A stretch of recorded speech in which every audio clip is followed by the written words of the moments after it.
Moving on now, the international condemnation of Colombia deploying excessive force has been growing. Now, the global community has decried the use of violence by security officers after several days of deadly protests.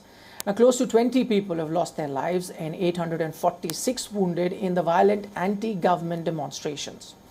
The European Union has become the latest international body to pull up Colombia.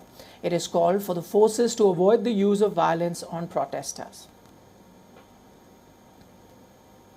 We are following very closely what is going on in Colombia, and this is a source of concern. What we are seeing, the European Union is condemning the acts of violence, which are tarnishing the legitimate right to protest and freedom of peaceful assembly, association, and freedom of expression. This is very important that these rights need to be upheld.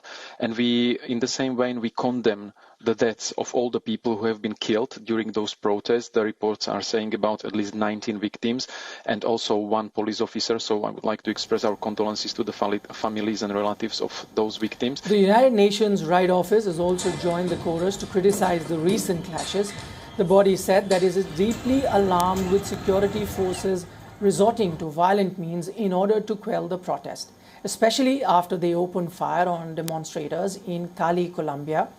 U.S. State Deputy Department spokesperson Yelena Porter has underlined the right of all people to protest peacefully. The United States has urged the utmost restraint by public forces to prevent additional loss of life. To our support for the Colombian government, we will continue to stand and address these issues, not only through peace and political dialogue, but we'll do so in a way that puts human rights at the core of our foreign Rights policy. group like Amnesty International called for an end to repressions of protest and the militarization of cities. Celebrity artists like J Balvin and Justin Bieber took to social media to urge for calm in Colombia. Superstar J Balvin has said that he is physically distraught over ongoing police violence in Colombia.